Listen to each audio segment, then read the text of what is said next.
Of us press recording.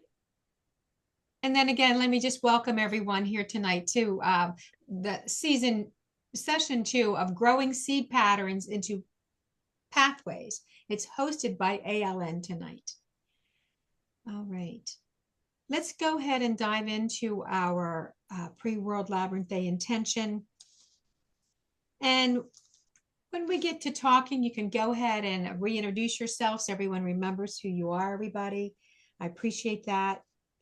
So if we just want to go ahead and sit in a comfortable position together, like maybe you like to straighten your back, and maybe you like to close your eyes. Some people like to just lower their gaze and relax their shoulders a little bit. It's good to connect with the rhythm of your breath if you want to go ahead and perhaps take some deep cleansing breaths. And exhale what needs to be let go of. Any thoughts, feelings, or body sensations that are keeping you from relaxing and being present in this moment and for this purpose. So notice the breathing, the beating of your heart. Try to let go of your active thinking and welcome spaciousness.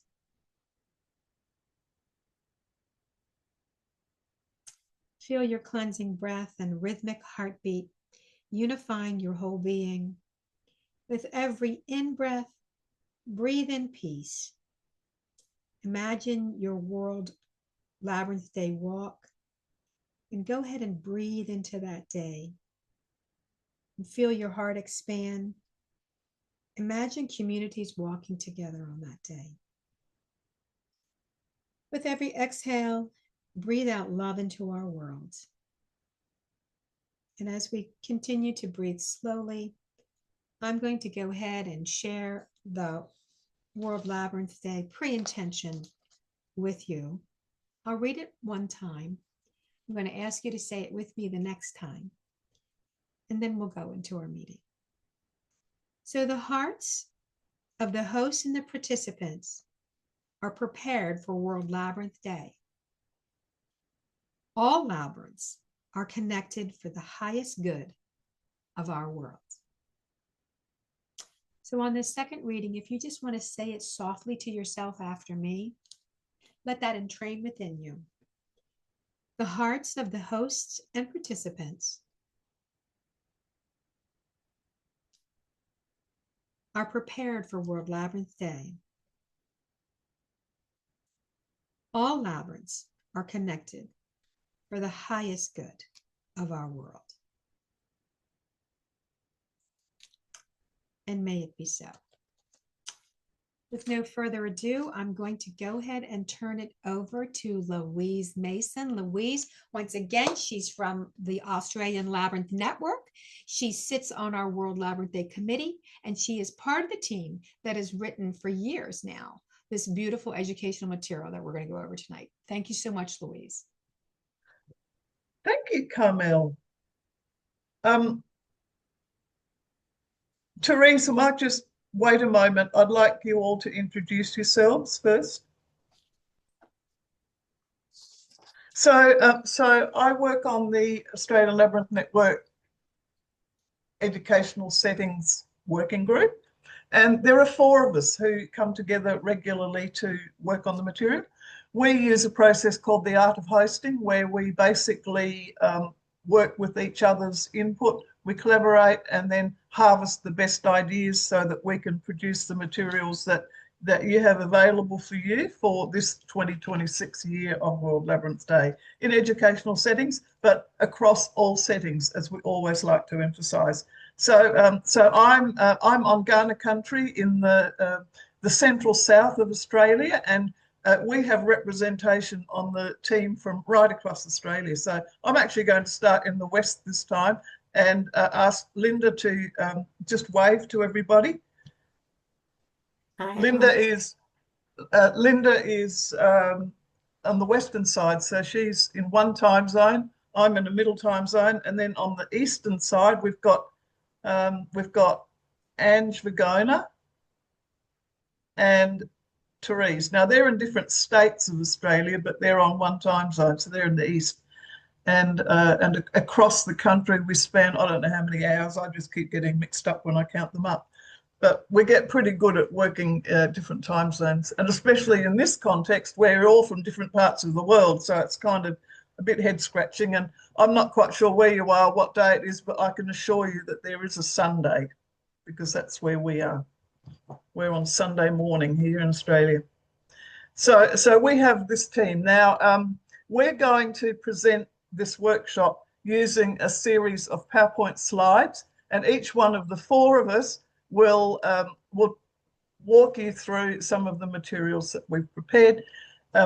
You will find all of the resources on the Australian Labyrinth Network website, and Susie has put the link, or will have, where is she?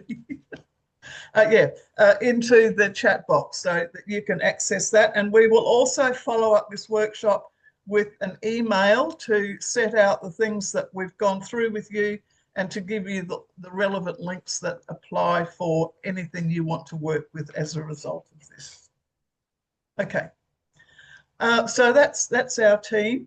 And now we're looking for Therese. Yeah, so Therese, could you please start our ball rolling, so to speak?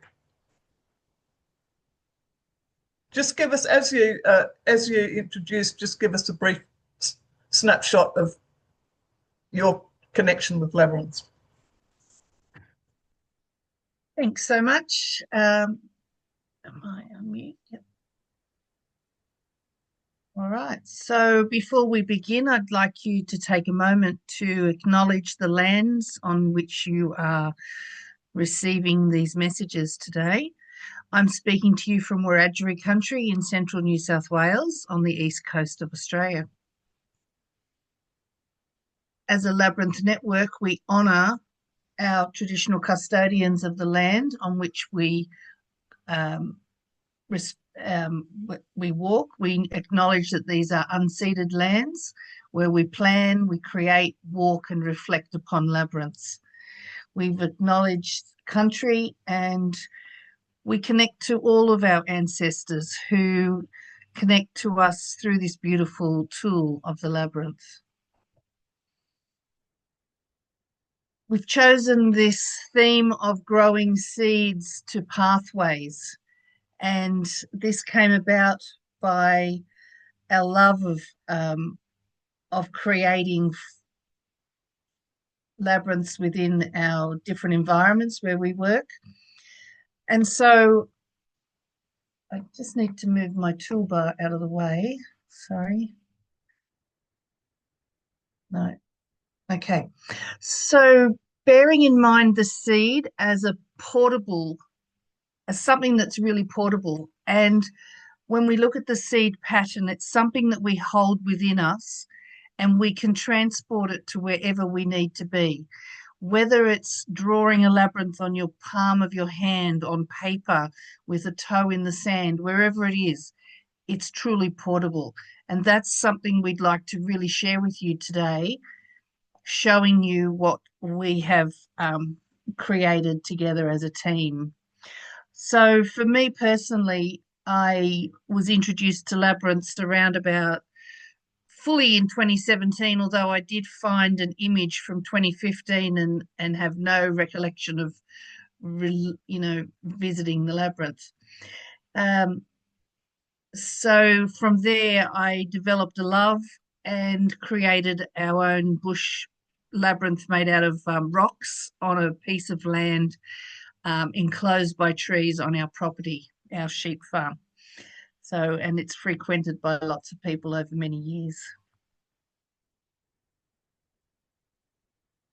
So I'm going to begin now by using one of Lars Howlett's videos about showing you how to draw. This is just a great resource that you can use if you need to begin a session showing people how to do that. So let's just look at some of this video.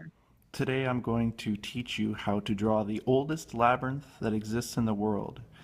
Labyrinths are even older than mazes. Mazes have dead ends and force you to make decisions. A labyrinth is a single pathway that winds its way to a center. And the oldest labyrinth is the 7-circuit classical labyrinth, which may be 4,000 to 6,000 years old. It's still found on the coasts of Sweden, made with stones on the ground. And the way that the labyrinth is named is not only by its design, but also by the number of circuits, which is if you walk or trace this labyrinth and arrive at the center, then counting the number of paths that surround you, there are 7 paths surrounding this center, so it is a 7-circuit classical labyrinth. And actually it's a right-handed classical labyrinth because when you walk into the labyrinth, your first turn is to the right. So this is the oldest form, and even though the origins of labyrinths are unknown, what's interesting is that by learning the seed pattern, you can create the labyrinth very simply and teach other people how to do it as well. So to begin, you need to draw a plus sign, and you need to do it kind of in the bottom 1/3 of your paper because you need a little more room above the plus sign than below it. So a giant plus sign, not too close to the edges either, and then inside those corners you want to add L shapes. So again, kind of equidistant so that you're dividing this space into 2, actually into 4, so that if you had points on the ends of all of these lines, it would be a perfect square equally divided into quarters. So this is the seed pattern for the 7-circuit classical labyrinth. And as long as you can remember how to draw this seed, then you can recreate this labyrinth either by drawing it or tracing your foot in the sand or even with rocks and things on the ground. So now we're going to grow the seed. We're going to create the 7-circuit labyrinth by beginning here in the center of the plus sign and going to the left. We're going to connect it to the next line. So we're just going to go up and over and connect it to the next line. But now we want to create our first circuit, right? We've created our center where we'll stand in the middle. Then you want to come back over to this L, and you want to take this L and bring it up and over and connect it to the dot. I'm just reinforcing it there. You don't have to go back again. But basically you want to keep continuing around the labyrinth. So now we're at this dot. We're going to go up and over, and we're going to come down around, and you actually have to bring it back into the design.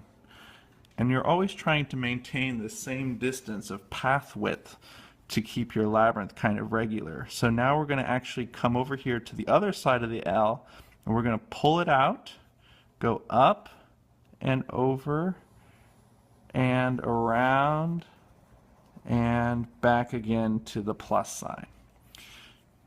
So now we have 1, 2, 3 circuits. We've got 4 more to go. We're going to come out here to the edge of the plus sign, go up, over, and around down here to the bottom corner.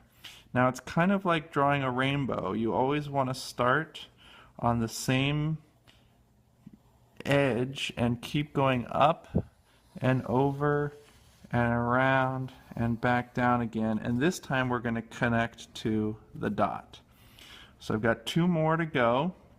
We're going to come back again, keep going around and around. So this time I'm going to take the dot. Next time I'm going to take this L, but this time I'm going to take the dot and go out, up, around, over, and back again to connect. And this time you have to bring it up into the pattern again. And then lastly, down, around, up, over, one last time all the way, and bring it and then connect it to the bottom of the plus sign. And that is the 7-circuit classical labyrinth. Again, it's with a right-handed turn. And what's interesting, you know, if you wanted to create this on the ground, then you were painting it or something, you have to realize that there are 7 circuits. So if this is 1 foot across here, 1 foot, then going here would be 2, 3, 4, 5, 6, 7, 8 feet. And then again, 7 more paths over here, 9, 10, 11, 12, 13, 14, 15. So this would actually be 15. Okay, so we'll stop that there, go on to the next one. So a lot of the themes and terminology that Lars introduced during that video, we've actually included in our resourcing. So the glossary, we've talked about the seed, remembering that it's transportable, just like you can take a seed out into the garden and plant it. So we keep hold of that seed in our bodies and our minds. The beginning design to create the labyrinth. And we're going to present so many varieties of seeds to you today. The walls, the difference with labyrinths and mazes is that often mazes have high walls, but we create walls as well, but they're simply lines or rocks or stones or tracings joined together to create the paths that we walk or trace within. The paths are those spaces that we create, that we walk along or trace along with our finger during our labyrinth walk. The entrance to the labyrinth, now Lars showed us a right enter and then turning right. So that entrance is a really significant part of the labyrinth. I like to present the labyrinth as a room that you go into, that you're stepping away from your life and stepping into a new space, a sacred space. So that entrance can be used as a threshold, a place where you can pause, reflect, and set an intention for the walk. Then we cover during this presentation the traditional labyrinths, a closed shape, most commonly the classical or the medieval labyrinth or the Chart labyrinth that might be referred to by some. The contemporary labyrinths, there's some more recent designs that have been emerging during the 20th century. The freestyle labyrinth, which a style that can be created by an individual with as many circuits as you desire. And also the processional labyrinth, which is a style that offers a walk-through opportunity where you can reduce the congestion. It also offers moments of transitions. So I just have a short video here sharing those. This is a TLS video, so it can be added to our resources.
And we just move on to our last resource is from labyrinthos.net, and it's a great resource here showing the formation of the labyrinth in a different way and gives you a few ideas on the seed pattern and also gives you some ideas on the laying out process on creating your labyrinth on the land, and how to create a big cord that stretches out to make those labyrinth markings all the way around, which makes it a little bit easier. I tend to do mine freehand, but everyone does it differently. So I'm going to hand it over to Louise now. Stop moving. Oh, hang on, I'm in the wrong spot. Okay. And thank you, everyone. And I'll hand over to our lovely Louise. Thank you, Therese. And so we can say that we now have a grounding in the classical labyrinth, which is really the basic form, as you explained, of all labyrinths and their subsequent, evolution. Just briefly, my background is in teacher education and professional development, and I've worked with labyrinths I was just working it out while Therese was in view. I think it must be close to 20 years now, and I actually can't remember my first encounter either, and I think I'm not meant to. It's just been something that's been a beautiful journey. So, I've been involved with using labyrinths in all kinds of ways, on the ground, online, on walls, in the air, on my hand, in so many ways. And currently working as a learning designer, and I've put a couple of labyrinths down in community spaces. So I've really enjoyed all of the things and opportunities that labyrinths have presented. So now this section of our workshop is about taking seeds and forming them into pathways that can be walked. So I'm hoping to take you through several different forms and give you an experience of how different they can be and how enlightening they can be. Now, just before we go to the next slide, I do want to say that we prepared a handout for this section of the workshop, but I'm not actually sure that everybody received it. So if you registered before Friday, it was definitely emailed, but we're not sure how that landed in people's inboxes. If it hasn't, please do not despair, because I think it's a really nice activity to work through freehand anyway, and I'm sure you'll have a great experience. So grab yourself a piece of paper or the handout if you have it, a pencil, maybe an eraser, some coloured pencils or a pen, whatever you like, and let's get started. Therese, next slide.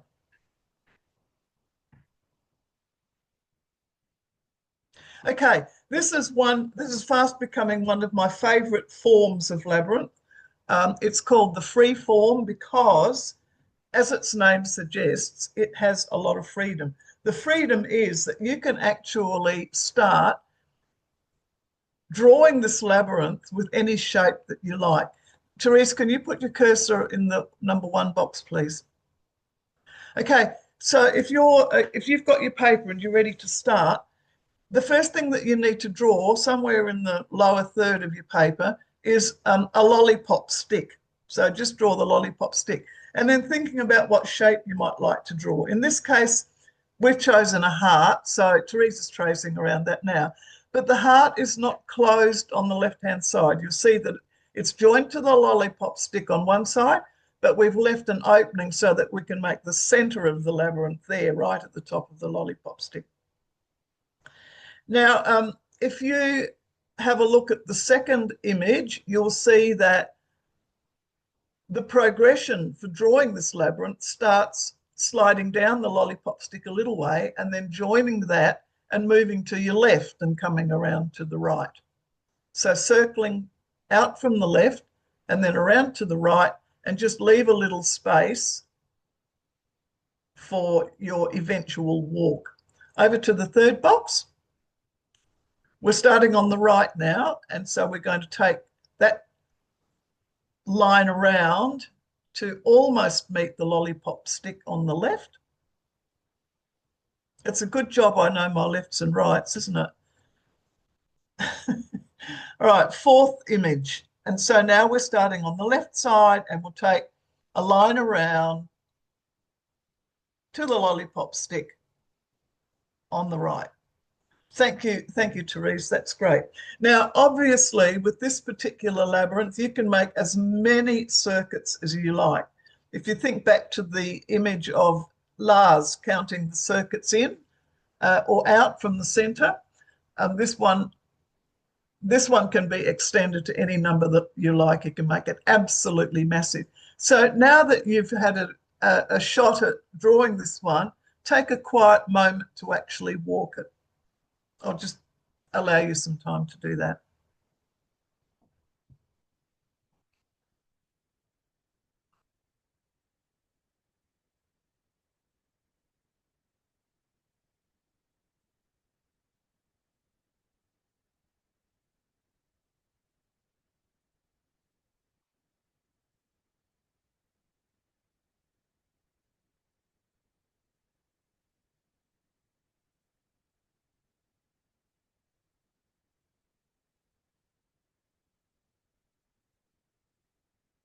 So one of the really neat things about this style of labyrinth is that it's a continual movement from one side to the other.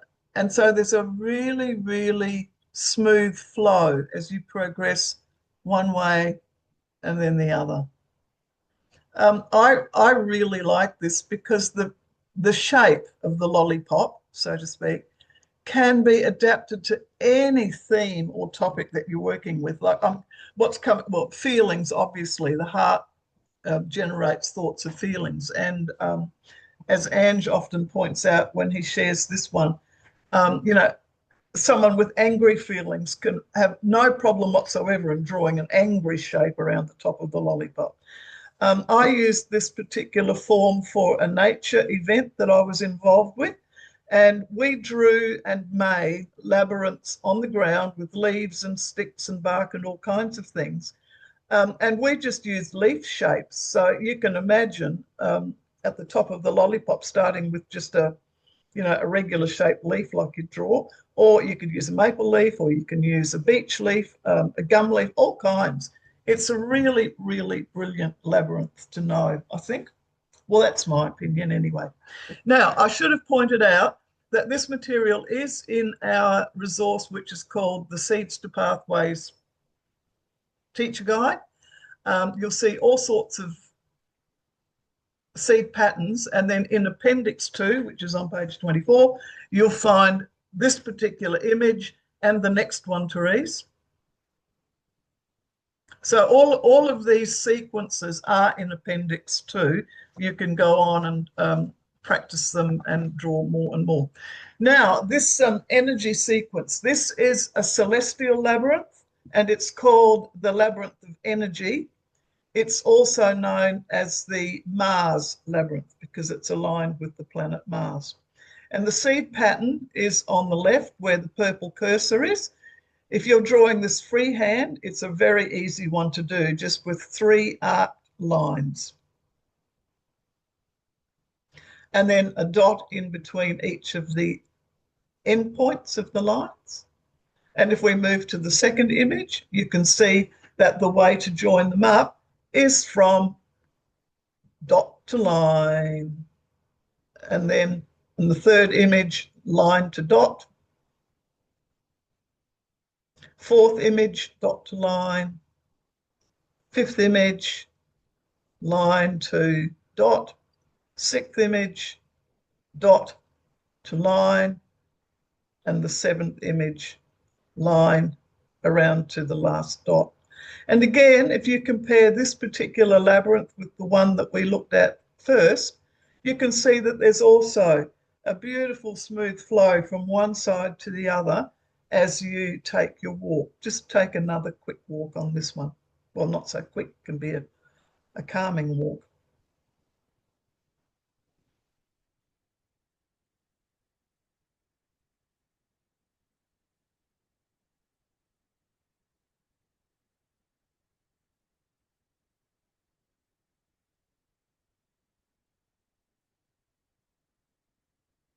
I think that this is a relatively easy one for kids to get used to. Maybe just the lengths of the arcs, but it's a very simple form, and I think it's a beautiful labyrinth to walk. I had one of these in my garden, and I aligned it so that when I stood at the threshold and looked through the center, I was looking at the sun on summer solstice. It was just brilliant. Okay, next one. Thanks, Therese.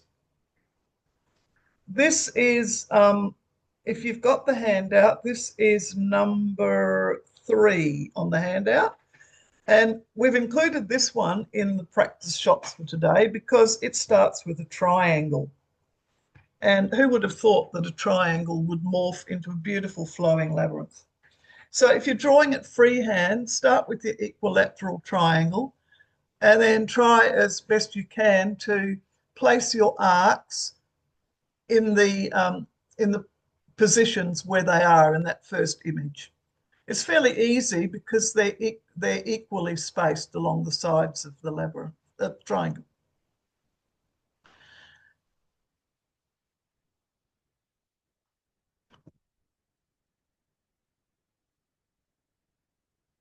Whoops. Sorry, what I just wanted to say, I know I've gone to the wrong spot and I've got to get back there. Hang on a second.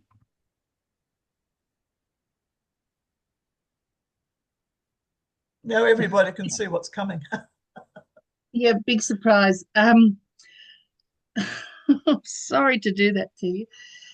First, I just wanted to go back one step. When you're mentioning you're switching from left to right, what's actually happening with our students is we're switching from the left to the right hemisphere of the brain. So this can be very calming for a dysregulated child to actually trace, even if it's just with their eyes, or you can get an app on their device, or you can have a cardboard cutout so that they're actually switching from the left to the right hand side of the brain. And then they can also use their left hand to do the same thing. So it can be a very calming effect for some of our students. Thank you. This is what the art of hosting is all about, everybody contributing.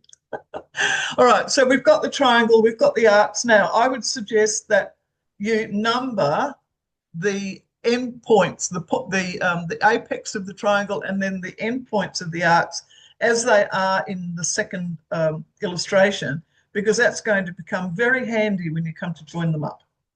So just number them around the sides of the triangle.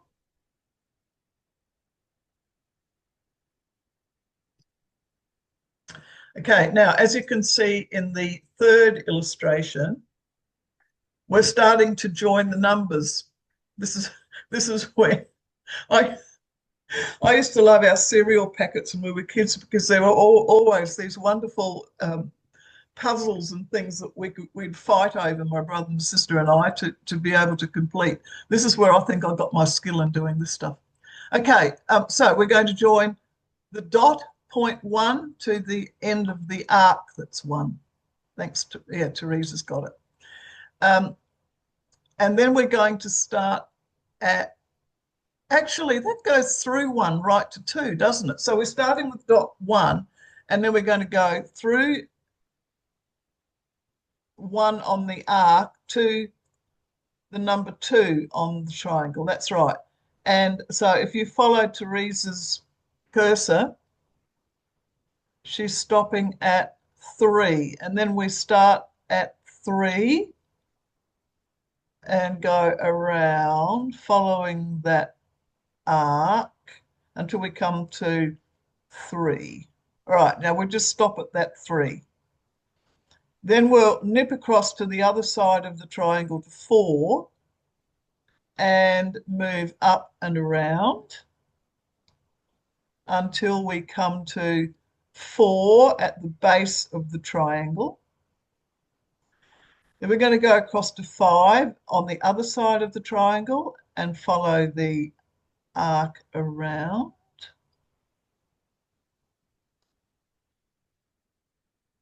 Through 5 and then join it up with 3. You can see it blue there. And now to 6 on the base of the triangle. keeping your spacing between the lines of the circuits that we're making. Now this one requires a little bit of curvature, so we're going to go up through 6 and then take it up to connect with 2. And then take a line, an arc from 6 to 3, and that should complete it. So if you have a look at the walking path with this one, you'll see it's a little different to what we've just done with the previous example. We actually take a couple of turns and then we complete with a spiral. So that's another form that becomes part of labyrinth design, the spiral. Now I can see that time is ticking on, so I think we'll move on to the next one and have a look at that. That's the labyrinth of connection, number 8 in your handout. I think that what we might do here is just talk it through rather than actually draw it, because I see the time is moving. Now this one, this is a seed, back. This seed pattern is a little bit more complex. This is another one of the celestials. It's the labyrinth of connection aligned with the planet Mercury. This is one that I've planted in a community space near me, and it's absolutely beautiful to walk. So if you just follow with your eye along the sequence, you can see that the connection of the dots and the arcs is very much the same as what we've been looking at in the previous examples. So that when you get to the very last image, bottom right, thank you, and you follow with your eye around the pathways, you'll see that this one is made of initially of a spiral. So we spiral around twice and then come to 4 turns. Turn 1, and on the other side, turn 2. Back over to the right, turn 3, and then back to the left, which is another turn, 4, and then it moves into a spiral to complete. And I can promise you that is a beautiful one to walk. So I think the what I really want to stress with this particular segment of the workshop is that different walking path, like the walking path of a labyrinth, will give you a different experience. Different walking paths will give you different experiences, and they're really worth experimenting with to try. I think that it's really something valuable. Now, there is one more that I wanted to show you quickly. This is this is a seed pattern that's made from straight lines, which is a bit of a rarity. And in this one, you just simply need to remember that the bold black dot is actually the center of the labyrinth. It's not one of the joining dots. But the sequence for this one's quite easy to follow, and you can see that again is another one where we're moving from left to right to left to right. So we won't go right through this one, but there are I can't remember how many we put in the resource. A lot. So plenty to practice, plenty, and do just in quiet moments, try some of these. They're absolutely marvelous. You'll find that you'll have some amazing experiences, and use them in your work and the things that you do with the communities you work with. Thank you. Now it's over to Linda with some very, very bright and brilliant ideas. Thank you, Louise. That's so interesting. Hello, everybody. I'm based in Bunbury Regional City in Western Australia, so that's far, far away on the west side of Australia. And I've been involved with labyrinths, primarily Bunbury Garden Labyrinth, which is on the labyrinth locator. And it's about 10 years now since we started getting together with a group of health professionals. My background is occupational therapist, and I'm also a registered music therapist. So I came together with other friends who were OTs and also psychologists to develop a labyrinth in our community. And we live by the sea, so we are very fortunate. Excuse me. This section is on learning with seed pattern cards. And so the idea being that in your resource, in your handout, we've given you printouts of both the sequences that, like Louise has just shown and in the videos, both the seeds of the labyrinth process and the final product. So you've got images that you can cut out into cards if you choose. They're all in the appendices. Appendices 1 and 2. That's right. That's right. Thank you. And it occurred to us that there are so many things you can do in a learning space to use these cards. As I look at each one, I realize there's a lot of symbolic language in each one, and there's a lot of interesting. Your curiosity gets to you to try and work out how do you tell the difference between one and another.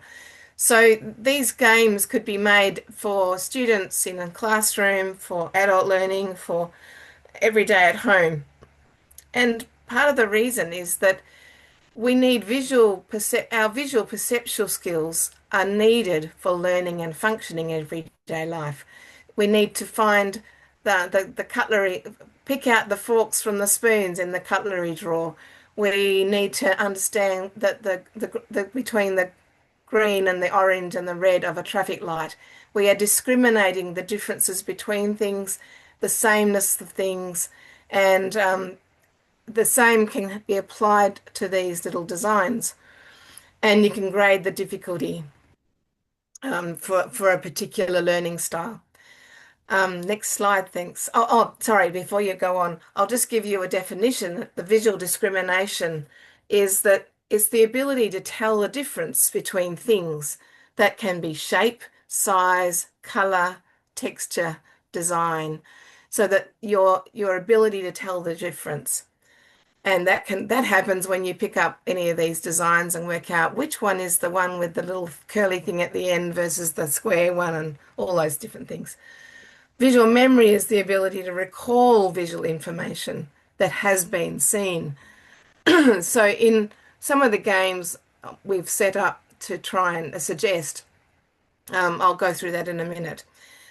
And the visual sequential memory is that ability to remember the order or sequence of things. That's numbers, items, pictures, words, etc.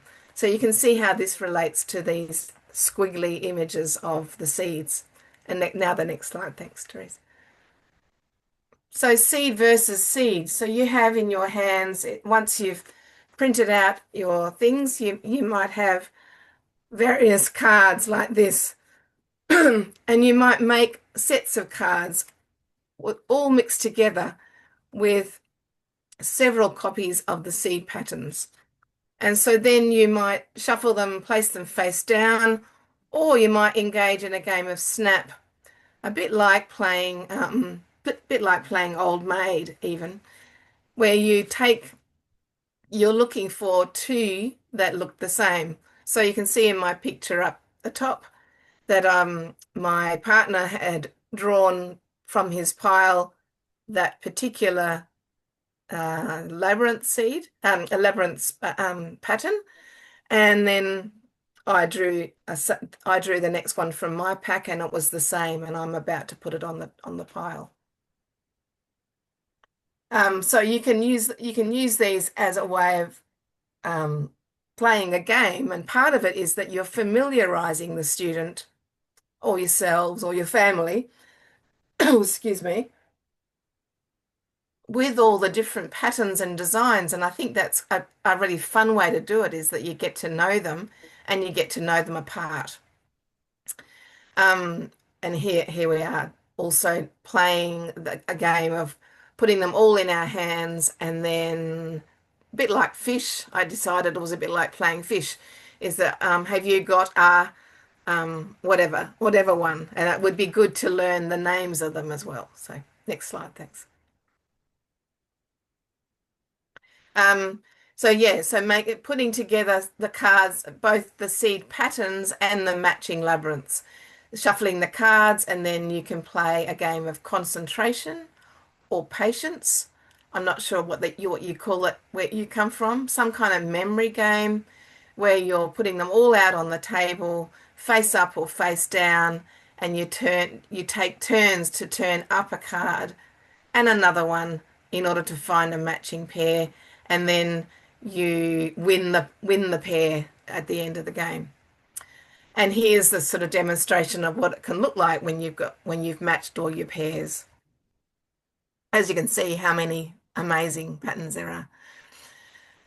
And then you're also able to use these seeds and cards to then understand the sequence. So we've been taken through all the steps that take you from a seed to the actual labyrinth. And the idea of practicing with these cards is that you get to distinguish what is the beginning part, what is the next part, what is the next part. And so the next slide can show you how I did that with one of the handouts is the sequence of the circuit, the 3-circuit classical labyrinth, which is on the left of the picture slide.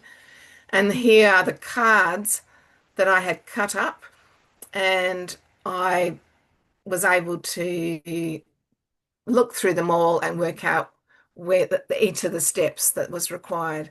So that seems like a really it'd be really fascinating to hear from people about using that with students. I'd be interested to know, because I'm not a teacher, but I've certainly adapted many different types of activities and tools in a disability context, in mental health, in therapeutic programs. I'd be interested to know what kids what kind of age children can really relate to these little squiggles on a card, and how much it challenges them or how easy it is for them to do. So drawing and making seed patterns, then full labyrinths, is a way of knowing and experiencing, and that differs significantly from tracing or walking the paths. One thing I wanted to encourage you to do, which TLS and ALN have certainly talked, there are many resources out there like this, but that you can magnify your kinesthetic experience of learning by doing it on a large scale. So drawing onto a wall or a fence, or on the ground, on the floor, the sand, the earth. And that doing it on a bigger scale means that you're internalizing the shapes and the design into your body more. Linda, I think of Tai Chi movements too. Yes, you're Just right. drawing the 7th circuit in Tai Chi form. Yes, in the air. You're so right. Beautiful. And so these are 2 beautiful sand-drawn labyrinths that Ange lent me the images of on our beautiful oceans of Australia. And I've seen pictures like this all around the world. So thank you for that. And I encourage you to go and use some of these ideas. I'm going to go and draw a sand labyrinth myself this afternoon in another context of dealing with grief in our family, and coming together and doing something together as a holding space, as my son and daughter are grieving the loss of their father. So thank you. And now finally we get to hear from Ange Vagona, who has some beautiful materials to share us about reflection. Thank you, Linda. Just to begin with, I'm very honoured to share our passion for the gift of the labyrinth in our being. I basically, currently, my main focus is having monthly labyrinth walks in our local community. And I use or express the labyrinth as a meditation, teaching, learning tool with students and staff in our school on the peninsula that I live on. I'm going to keep you in a bit of headspace for a moment, just to review some ideas of reflection, ideas that for you may be new or just revisited. So I think reflection is the central and essential part of the labyrinth experience. I think it's where that journey, that labyrinth journey, is integrated and the meaning is actually formed and carried out. Sure, we hear about it being the fourth R, the releasing, receiving, returning, and reflection.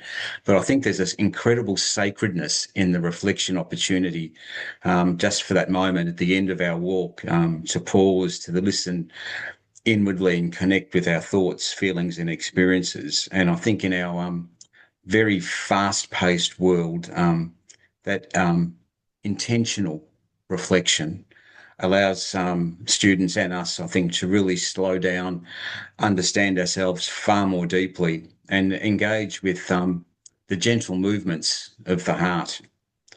And the opportunities for reflection can be done through journaling, through drawing, even a conversation with others after the walk.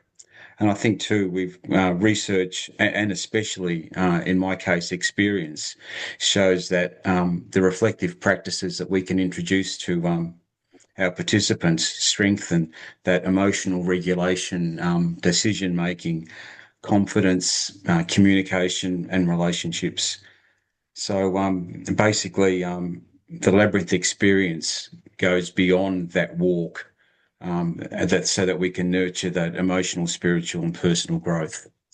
So I want to move into a bit more of the headspace. Go off the next slide, please. Here, this page, I think it's on page 10, I think, of our outlines, but it's really a springboard page to give us ideas and prompts for reflection. Again, it's some key phrases. What new understanding did you have? Did you feel a new feeling? Or maybe the I hope, I wonder, I think, I feel. One idea that I'm going to put into practice is actually making cards that actually have each of those statements, and invite the students that I have to go and pick up one of those cards as a prompt. And of course, the before I walk the labyrinth, if you do that as an intention before you walk into it, and then when you leave the labyrinth in that reflection time, they can answer the second part, now I. And again, we've got those key prompt questions that you're invited to use. Second page, please. Thank you. Right. We've included 4 different possibilities for reflection sheets. This is the first one where you can use the handheld labyrinth template there. I've chosen, with this template, you can actually print in the intentional focus for the walk, just to formalize it a little bit. But I particularly, I like the straight lines for some of our junior students, because they seem to be able to, after they've done their finger walk, to go back and write on the lines and share their reflection. On the next slide is the same concept of the handheld labyrinth page, but a bit more formal in that the facilitator can again type in the intention. You can offer guidelines as how to walk it. And I think that sometimes can offer opportunities for, especially in the educational context, a bit more of an independent approach where you can have the sheet, you've got the instructions, and it's great because if you do it this way, students can go back to use the template in their own time. Having the guidelines there just means we're doing facilitators out of a job, but it's nice to have that independent. Next slide, please. To begin with, my incredible gratitude to Louise. That design is Louise's business logo that she has so generously allowed us to use freely. So with this one here, when I use this, I encourage the students to take the labyrinth path along the path before you get to the large centre opening and back. So they can travel it as many times as they want. From the beginning, they get to the opening, back, and then when they're ready, they actually enter into the large centre. That large centre provides them an opportunity to draw, to write, to enter their reflection. And in most cases, you can maybe just see in the image, the kids have also written their reflection along the path. So there's a dual process with this, but the flow idea from the entrance to the centre, I think, is really delightful to use.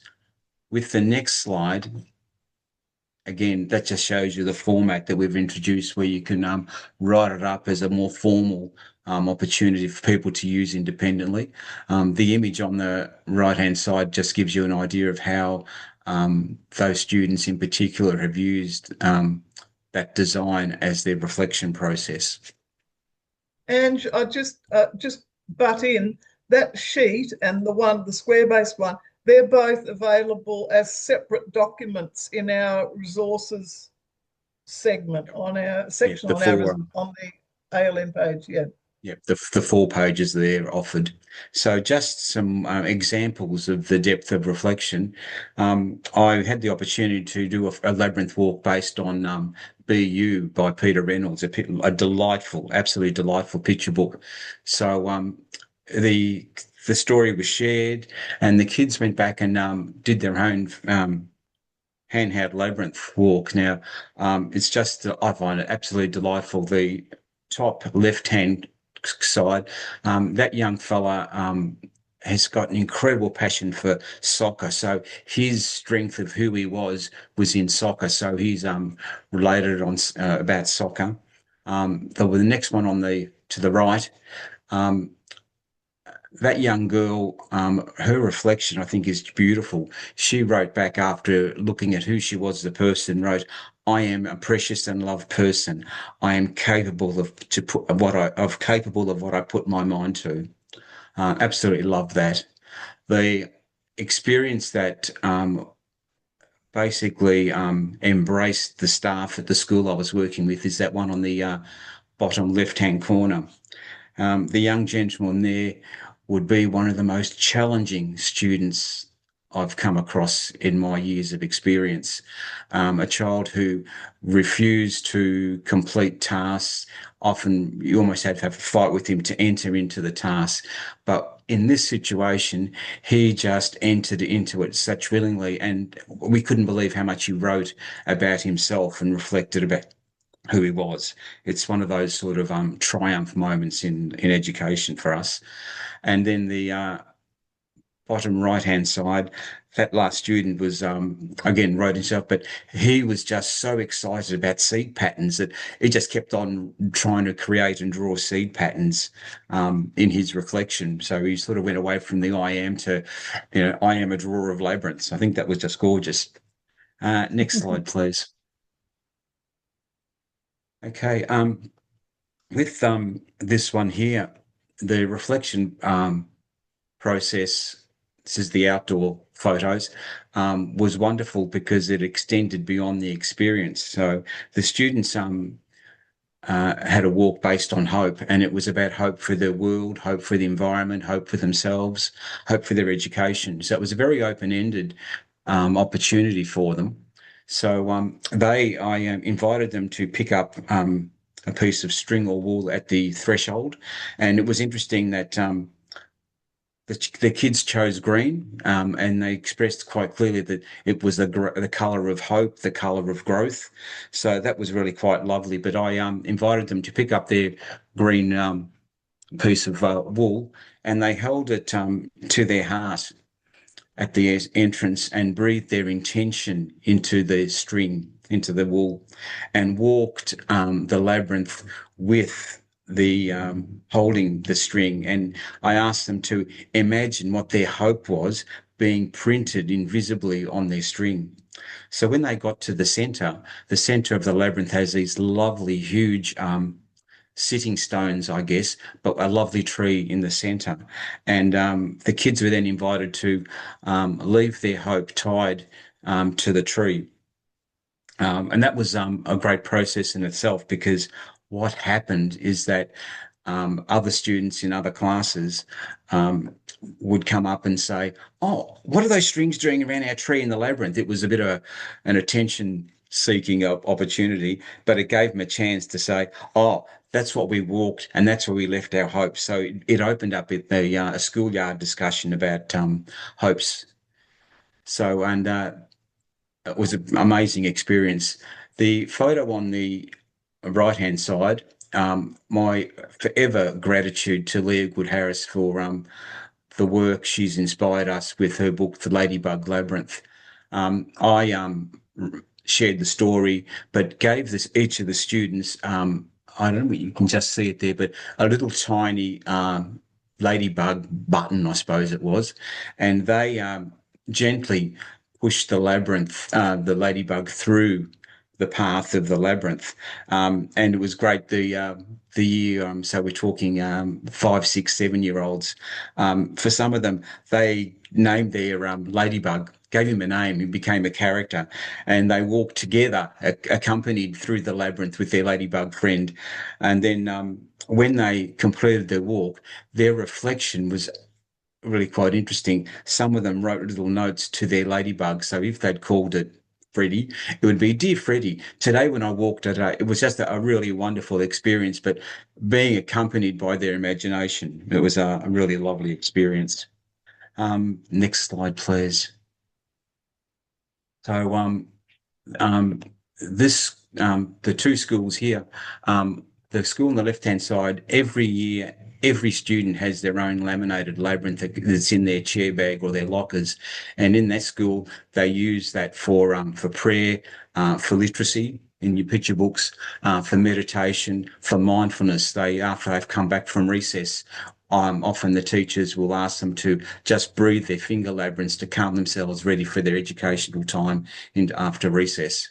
And the one on the right-hand side, this particular year, the school's focus for the year was respect, with key ideas, respect for self, others, and their school community. So they produced a blank handheld labyrinth for each child to colour in, to draw images, and then the support staff laminated for them to keep the permanency of them. Thank you.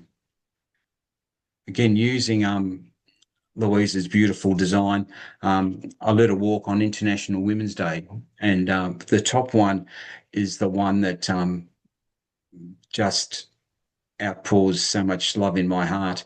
That labyrinth reflection was printed by a child who had a quite aggressive relationship with her mother. So she walked the labyrinth, and when she did her reflection, she draws the picture of Ma and me and that touch that she illustrates. And it's interesting that she didn't write anything, but there's two sets of dots that we think were the two sets of footprints of her walking the labyrinth with her mum. So it was quite a very heartfelt reflection. The next one on the right-hand side was a student who wrote her reflection and wanted to give it to her mum, and wrote it in her native Spanish language. And then the bottom one is sort of reflection I think we expect from a lot of kids at that age level, just a lovely picture as simply as I love you, mum. The one on the far right, that became a template to be used for a Mother's Day card. This little girl wanted to, wanted to use it for her Mother's Day, and I can recall so clearly saying to her, "How will Mum know what to do?" And she goes, "Oh, that's okay. I can teach her how to do that." So just being able to extend that passion and love for the labyrinth, but again, the importance of that reflection time. So thank you. And I think we're back to Louise.